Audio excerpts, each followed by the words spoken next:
Hey, this is Undercover at the Aussie BBQ in Austin, Texas. Catching up with this guy. How are you, mate? Welcome along. That's right, we're at the Aussie BBQ. It's awesome. I haven't even had any barbecue yet. Well, we might have to see to that in just a moment. But you know, what a sizzling set you performed yesterday at the Sounds Australia. Thank you. Yeah, it was pretty interesting. It was funny at the start. Nobody really gave a crap.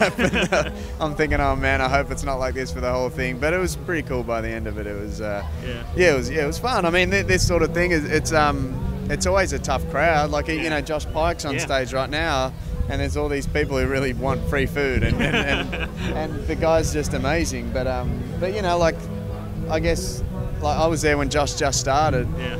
And it, you know, when good music happens, everyone just sort of flocks towards it. So yeah, he's wicked, and it's been cool. Yeah, well, you would have noticed it particularly yesterday because you know by about the third or fourth song, the audience who were all down eating and drinking at the bar were all up watching and clapping and cheering. Yeah, it was great. I mean, it was sort of worlds apart from the first show that I did, because the first show during the day was at this like rooftop pub. And there was a thrash metal band there and a thrash metal band like to my right, and here I am trying to play this like acoustic set, you know, and it just was horrible. Then, to tip it off, right in the middle, this fire engine came and just sat there with the sirens literally right next to us, and it's all outdoors. Yeah. It was like an iTunes showcase as well, so it was horrible, but you know. We thought we did great. The only problem is we were the only ones that heard it, my muso and I. So yeah, it was cool. Well, I guess this all sort of reflects, you know, how the career started and how it's all starting again, doesn't it? Because you know you came from, you know, that TV show that you know I was a big fan of. Yeah, I mean you're right. Idol was like it's unrealistic, you know, because you. You know that was sort of 6.5 years or whatever ago, 7 years ago, and the more that I keep going, the more I realise that, you know, like it's tough work. Like I mean, I've just started gigging and stuff a lot in New York, and it's great. Like I'm an absolute nobody, and I'm starting from the bottom. And whereas my journey in Australia, like I was performing and doing music for a long time, but then suddenly I met at this one point, and then it just went whoosh, you know, through huge media, you know, attention and the TV show and that whole thing. And I guess for us, you know, I didn't know what Idol was when I went into it, and so within months I went from like having no idea to like, wow, this is crazy. And I mean, I'm not one of those dudes who are going to try and like think I'm too cool to be an idol anymore. Like that was it. That's how I got to where I am, and it was my journey, and I wouldn't be standing here if it wasn't for that show, you know, like who knows what could have happened, and so I'm grateful to it. You know, like obviously there are good things and there are bad things about Idol, but for me, I can only be grateful to it for, you know, giving me that opportunity. And here I am, like we just moved to New York, my wife and I, and just sort of starting from scratch. But it's awesome. Like I rock up to gigs and I got my like cajon drum and all my loop pedals and all my gear, my guitar and my keys, and like I've got, you know, 5 minutes to set up because there's bands either side of me, and I'm there, you know, like as my own roadie minus the arse crack, and then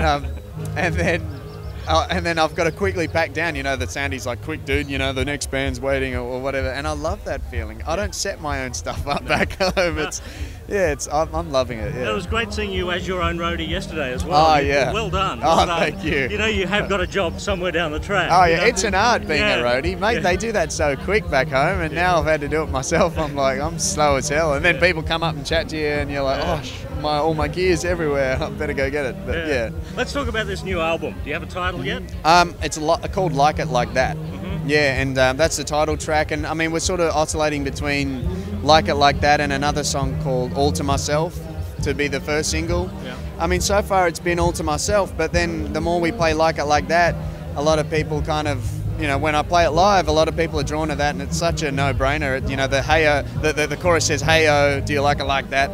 I'm the only one who can love you like that, and it repeats that. It's so easy, and you know, it's kind of it's a fun sort of, I mean, yeah, it's just a fun song. And, Now, how is this album going to work? Because I believe it's like a compilation of the Memphis.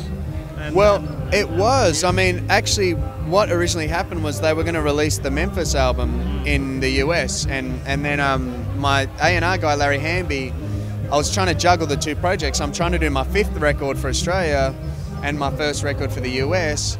So I was writing and recording and stuff while I was in LA, and Larry, my A&R guy, kept hearing the songs because I'd copy him in on the emails, and he's like, oh dude, let's put that on the US record. And then the next one I'd send, he'd be like, dude, let's put that on the US record. And it ended up being like going from a covers record, which I mean I really didn't want to do, to be honest. So I'm glad I didn't even have to push to release, for my first release to be all my originals, and that's how it panned out. So it's been really cool. I think there's only like 2 or 3 Memphis songs on there now, but you know, it's cool. I mean, it's such a great drawing point. Like, I can go on about it forever in Australia, and as to what an honour it was to work with Steve Cropper and Duck Dunn and all the guys that I had the pleasure of working with on the Memphis album.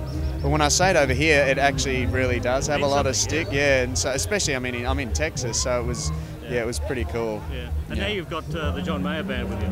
Yeah, well, John came in and played on a few tracks, and he sang background vocals, which is pretty cool. There was a moment where there was me, David Ryan Harris, who I've been playing with. He's been playing guitar and singing for me as well while we've been here, and David produced a record. David plays guitar for John, and he's just a monster artist. I love his stuff. And so there was a moment where there was me, John Mayer, and David around a mic singing background vocals to a song, and then John plays a guitar solo. I couldn't believe it, you know. It was just such a trip. And so yeah, I mean, for me, I've had definitely a great team of people behind me, and I just hope the songs will translate. And my focus is to get back on radio. You know, it's been a while because the Memphis album wasn't a radio geared project. It was more like, you know, it was a covers record. It was a commercial venture. So for me, I just want to get back on radio and just you know, get people feeling good with light, fun songs. And So you recovered from the big scare, the bashing that got all the news in Australia. You were like in the newspapers on the TV shows. I missed all of that, but I knew it was in the papers and stuff, because it was funny. It was like my first week of Twitter. Yeah. So I just got on this Twitter thing, which you know, I believe is taking off everywhere, and so yeah, I just finished shooting these video EPKs. And then, like, I went to a Subway because I was starving. I hadn't eaten all day because we were so busy. It was like 2 a.m. or something like that, and there was a Subway open. There was this like little spot in Burbank where there's 24-hour restaurants. There's like a Del Taco, Carl's Jr. and a Subway, and I don't know what the other two was. So I went to the Subway, and then I came out and there was these 2 blokes like. And they just said, "Oh, give us your money." And I thought, are they kidding? Like, is this a joke? And so I just told them where to go. I'm like, there's no way, you know, get lost. And then this dude pulls out a knife. Yeah. And in me, I just thought, is this really happening? This is crazy. Wow. You should have pulled out Australian dollars. I know, yeah, exactly. Yeah, exactly. This is a ball, you know. Yeah. But anyway, so I just got it, and I just gone to the ATM, which is kind of a good thing because otherwise I would have had my wallet and my phone with me. But I had cash from getting it out in the ATM, so I left my wallet and that in my bag and in the car, and thought I'll just pay with cash. So it's kind of good because I'd rather give over a bit of cash than have to be overseas without all my cards. So anyway, I threw the cash in the air, and it started sort of blowing, you know, like down the path, and they went after the cash. At that point, I just sort of got in my car, and I was a bit like stunned all the way home. I'm like, did that really happen? That was crazy. Anyway, so this is the tat. Oh, You're going to unveil the tat for us here. I got a tattoo. The brand new Guy Sebastian tat. I can't pull up my sleeves because the guns. So that's it. What's there. to be done? It's going to be coloured in. Yeah, now, I'm going to colour the bird in a little bit and be done. And like I might get more. I'm not sure, but I'm going to stop for a little while. Yeah. My mum, she's still like. Yeah, really. I'm very much a mama's boy, and even my dad sent me this really sweet email he works overseas back and forth, and he's a geologist, so he was on an oil rig writing this message, you know, work's going great, blah, blah, blah, sent this huge, and then at the bottom, P.S., please don't get any more tattoos. So for my parents' sake, I might hold off a little bit. Yeah, that's all right. Well, good news is we just had a phone call from Angry Anderson before we started the interview, and he says you're in the band. Ah, perfect. You can join Rose Tattoo anytime you want. That's great. I think it's going to take more than tats to be ballsy enough to play with those guys. Yeah. Well, good to catch up with you here and see you over here in Austin, Texas. Oh, it's been great. And Guy Sebastian, the new album, it's coming out soon, folks. Thanks, Here he Paul. is at Undercover.